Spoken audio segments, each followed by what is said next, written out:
विद्यार्थी मित्रांनो, human resource मॅनेजमेंटमध्ये workers participated in management and empowerment यावर आपण सविस्तर चर्चा करत होतो. पूर्वीच्या तासिकेमध्ये आपण एम्प्लॉयमेंट एम्पॉवरमेंटमध्ये त्याची कन्सेप्ट असेल, त्याची आवश्यकता असेल आणि त्यासोबतच एम्प्लॉयमेंट एम्पॉवरमेंटमधले जी काही अडथळे आहेत त्यावरही आपण सविस्तर चर्चा केली. आजच्या या तासिकेमध्ये आपण आधुनिक काळामध्ये आजच्या घटकेला या कॉर्पोरेट जगतामध्ये औद्योगिक व्यवस्थापनामध्ये कामगारांचा सहभाग ही धारणा उत्तरोत्तर महत्त्वपूर्ण होत चाललेली आहे. राष्ट्रीय उत्पादनात श्रमिकांचे एक महत्त्वपूर्ण स्थान आहे. प्रत्येक राष्ट्राचा विकास हा त्या राष्ट्रातील कार्यक्षम कर्मचाऱ्यावरच अवलंबून असतो. म्हणून त्या देशातील औद्योगिक अर्थव्यवस्थेची समृद्धी श्रमिकांच्या शोषणात नसून त्यांच्यासोबत सहयोग देण्यात आहे. या भावनेतून औद्योगिक व्यवस्थापन त्यामध्ये श्रमिकांचा सहभाग आणि वेगवेगळ्या योजना आज विकसित झालेल्या आहेत. मग या कामगारांचा सहभागामुळे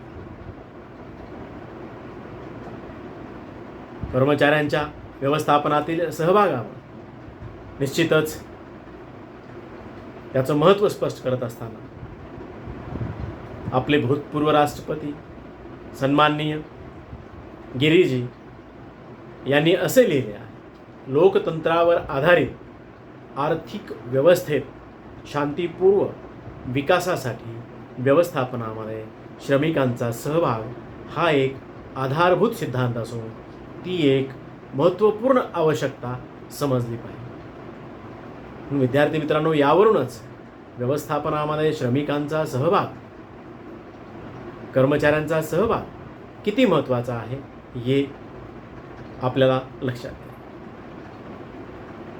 मग श्रमिकांचा सहभाग म्हणजे नेमकं काय आहे हे पाहण्यासाठी आपण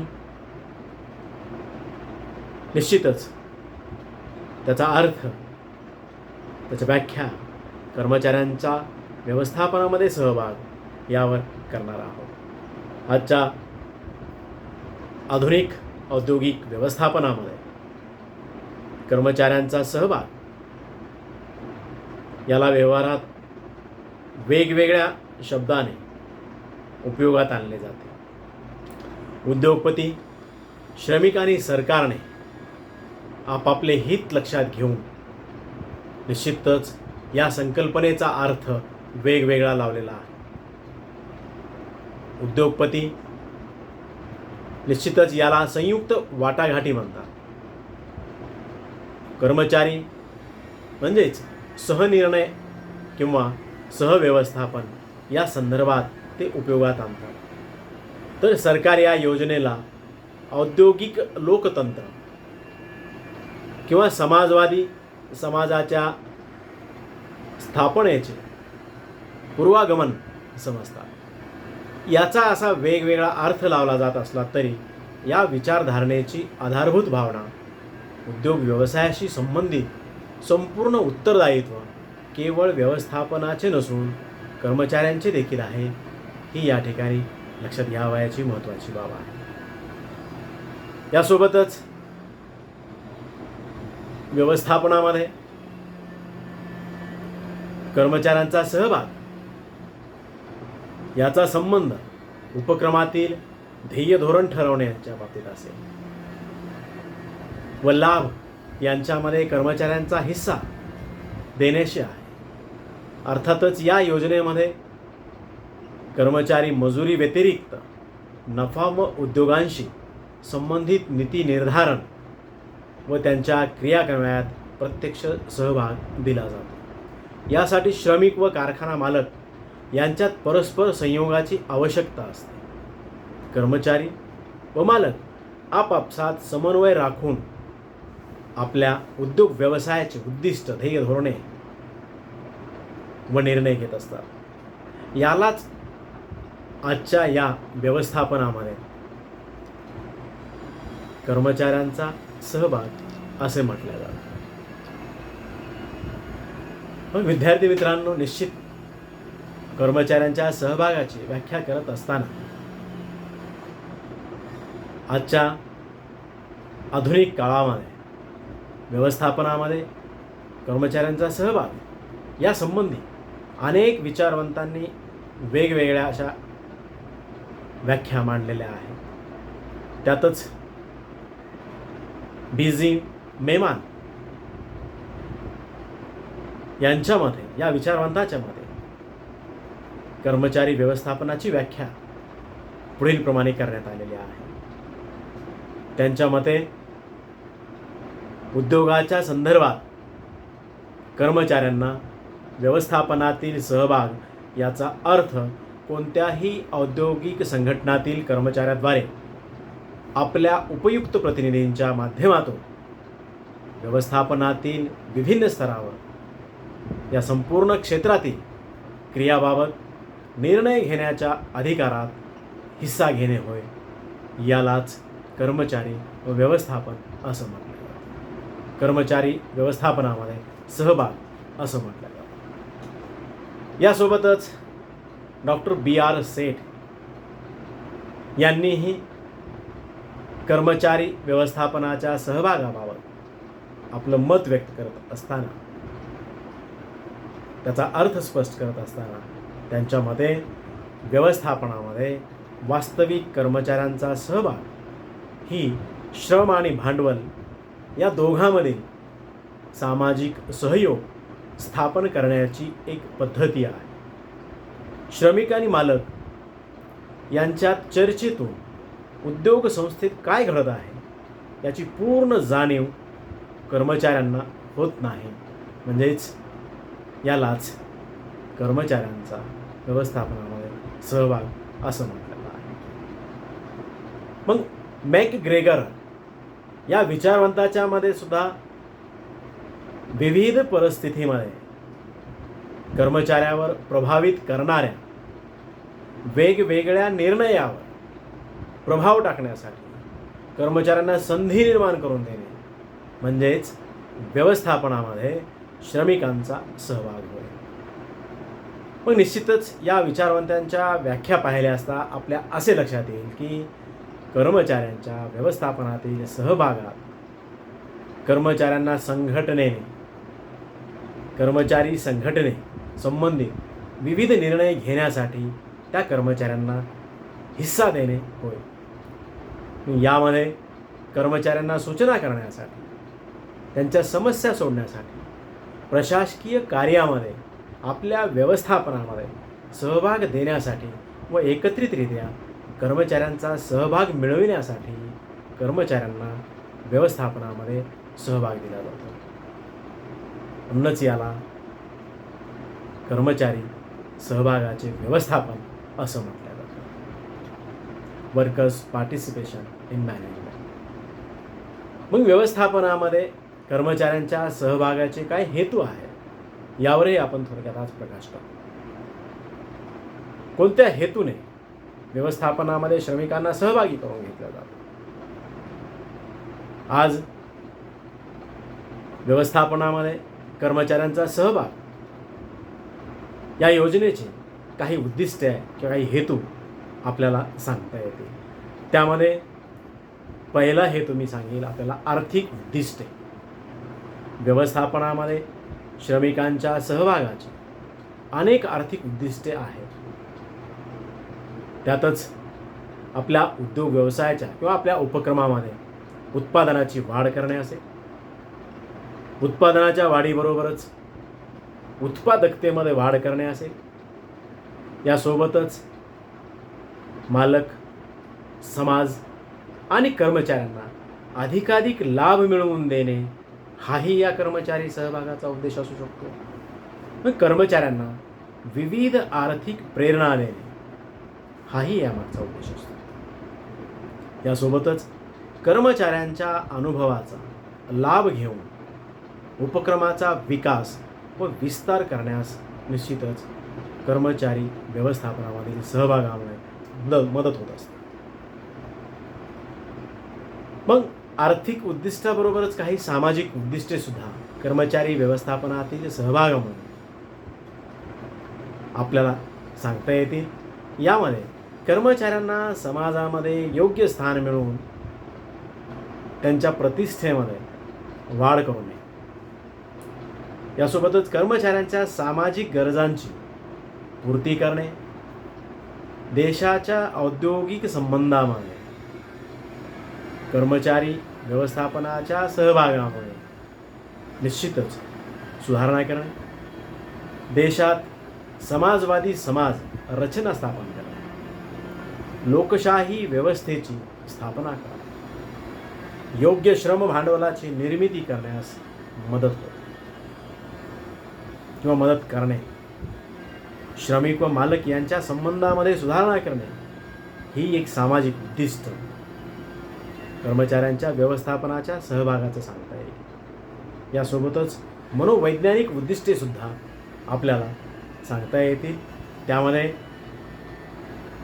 उपक्रमामध्ये कर्मचारी हा कच्च्या मालाप्रमाणे एक घटक आहे ही भावना संपुष्टात आणण्यास मदत होते. संपुष्टात आणण्यासाठी मदत करणे हेही उद्दिष्ट असणे आवश्यक आहे. यासोबतच यंत्रसामग्रीपेक्षा श्रमिकांचे महत्त्व निश्चितच आपल्या उपक्रमामध्ये जास्त आहे ही भावना समाज व उद्योगाच्या मालकामध्ये निर्माण करा हेही मनोवैज्ञानिक उद्दिष्ट व्यवस्थापनामध्ये कर्मचाऱ्यांच्या सहभागाचं आहे.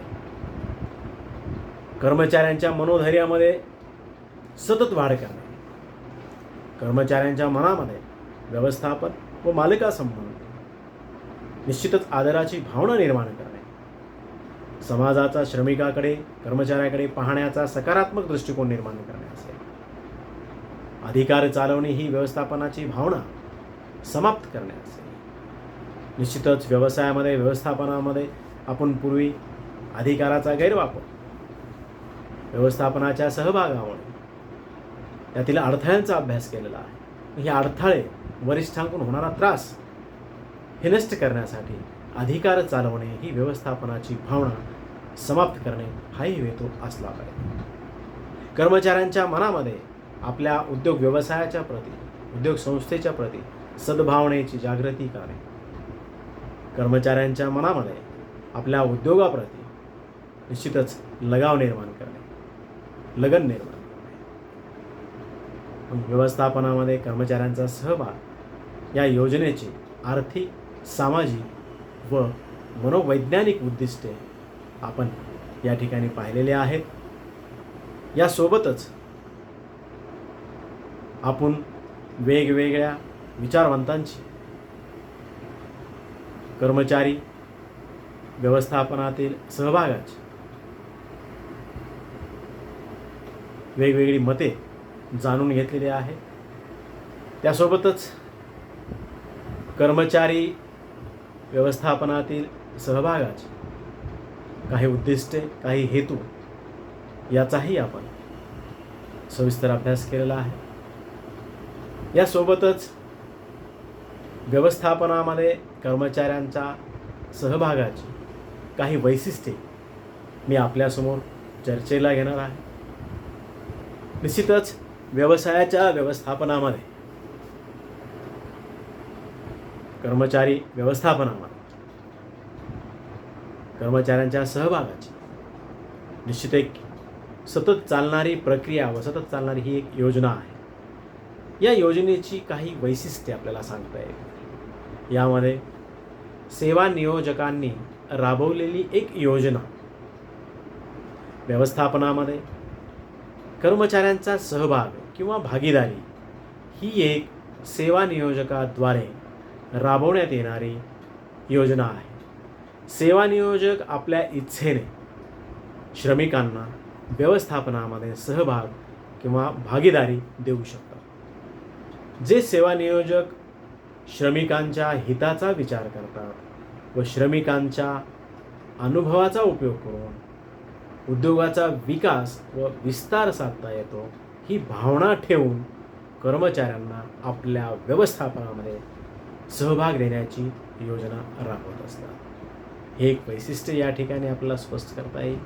यासोबतच दुसरं वैशिष्ट्य सांगत असताना व्यवसाय संघटनेच्या निर्णयात हिस्सा किंवा सहभाग,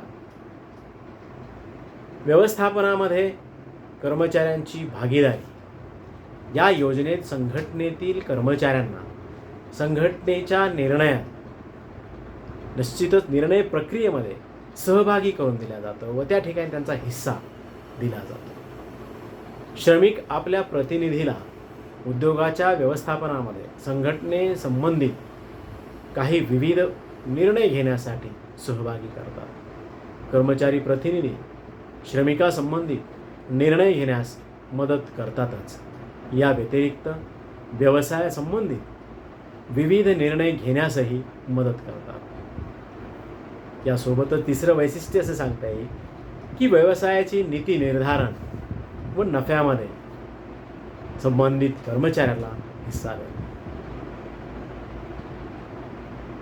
व्यवस्थापनामध्ये कर्मचाऱ्यांच्या सहभागामुळे निश्चितच कर्मचाऱ्यांना व्यवसायासंबंधित नीती निर्धारण व नफ्यामध्ये या दोन्हीमध्येही हिस्सा दिला जातो. यामुळे कर्मचारी उद्योगाच्या नीती निर्धारणातही सहभागी होतात व उद्योगाला मिळणाऱ्या नफ्यामध्ये त्यांना निश्चितच हिस्साही दिला जातो. त्यासोबतच चौथं वैशिष्ट्य सांगत असताना कर्मचारी व्यवस्थापनातील सहभागाचे कर्मचाऱ्यांचे मनोबल उंचावणे, व्यवसायाच्या व्यवस्थापनामध्ये कर्मचाऱ्यांना भागीदारी दिल्यामुळे कर्मचाऱ्यांच्या मनोबलामध्ये निश्चितच वाढ होऊन त्यांचे मनोबल उंचावते. याचा संपूर्ण परिणाम हा आपल्या उद्योगाची, आपल्या व्यवसायाची उत्पादकता व कर्मचाऱ्यांच्या कार्यक्षमतेवर होत असतो. निश्चितच कर्मचाऱ्यांना आपल्या व्यवस्थापनामध्ये सहभागी करून घेतल्यामुळे याचे मनोबल तर उंचावतेच, त्यामुळे निश्चितच आपली उत्पादकतेसोबतच आपल्या व्यवसायाच्या उपक्रमाच्या नफ्यातही वाढ होत असते. यासोबतच पाचवं वैशिष्ट्य सांगत असताना श्रमिक विविध सूचना, सल्ला व समस्या सोडवण्यास मदत करतात. कर्मचाऱ्यांचा व्यवस्थापनामध्ये सहभाग यामुळे कर्मचाऱ्यांना आपल्या उद्योग संस्थेसंबंधित निर्णय घेण्याचा हक्क मिळत असतो. या व्यतिरिक्त श्रमिक व्यवसायाचा विकास व विस्तारासाठी विविध सूचना, सल्ला व समस्या सोडवण्यासाठी उपक्रमाला मदत करतात. यासोबतच सहावं वैशिष्ट्य स्पष्ट करत असताना औद्योगिक शांती स्थापित करण्याचा हा एक मार्ग आहे. औद्योगिक शांती स्थापित करण्यासाठी व्यवस्थापनामध्ये कर्मचाऱ्यांना समावेश देणे ही एक प्रभावी योजना आहे. कर्मचाऱ्यांना व्यवस्थापनामध्ये भागीदारी दिल्यामुळे उद्योगाला औद्योगिक शांती स्थापन करता येते. कर्मचाऱ्यांना व्यवस्थापनामध्ये भागीदारी दिल्यामुळे, सहभागी करून घेतल्यामुळे कर्मचारी व सेवा नियोजक यांच्यातील संबंधात निश्चितच सुधारणा घडून येऊन औद्योगिक शांती व एकात्मता स्थापित होत असते. यासोबत सातवं वैशिष्ट्य स्पष्ट करत असताना सेवा नियोजक उपक्रमाचा मालक व कर्मचारी यांच्यात विश्वास निर्माण करण्याचा सहभाग, यामुळे एक मार्ग निर्माण म्हणून सेवा नियोजक व कर्मचारी यांच्यामध्ये निश्चितच एकमेकांमध्ये विश्वास निर्माण होण्यासाठी व्यवस्थापनामध्ये कर्मचाऱ्याला सहभागी करून घेतल्यामुळे या योजनेमुळे सेवा नियोजक व श्रमिक कर्मचारी यांच्यामध्ये विश्वासाची भावना निर्माण होते. कर्मचारी व मालक या दोघांतील विश्वास निर्माण करण्याचा हा एक अतिशय प्रभावी मार्ग आहे. यासोबतच आठवं वैशिष्ट्य स्पष्ट करत असताना आणि शेवटचं वैशिष्ट्य स्पष्ट करत असताना कर्मचाऱ्यांना त्रिपक्षीय लाभ या ठिकाणी मिळतो, तो म्हणजे कर्मचाऱ्यांना व्यवस्थापनामध्ये सहभागी करून घेतल्यामुळे त्रिपक्षीय लाभ मिळतो. यात श्रमिकांना, कर्मचाऱ्यांना आपल्या व्यवस्थापनामध्ये, मालकी व भांडवलामध्ये वाटा दिला जातो. आपण इन्फोसिससारख्या मोठ्या कंपन्यात असा हिस्सा आणि वाटा पाहतो. कर्मचारी व्यवस्थापनामध्ये भाग घेऊ शकतात, तसेच मालकी व भांडवलाच्या गुंतवणुकीमध्येही भाग घेऊ शकतात. म्हणून कर्मचाऱ्यांना व्यवस्थापनामध्ये सहभाग दिल्यामुळे निश्चितच अनेक फायदे आपल्या उद्योग व्यवसायाला, उद्योगातील सर्वच प्रक्रियेमध्ये त्याचा फायदा झाल्याशिवाय राहत नाही. म्हणून उपक्रमाला, श्रमिकाला व सेवा नियोजकाला, कर्मचाऱ्यांना व्यवस्थापनात सहभागी करून घेतल्यामुळे निश्चितच फायदे होतात आणि ही सर्व वरीलची वैशिष्ट्ये आपणास सांगता येतील. आज याच ठिकाणी थांबू. धन्यवाद.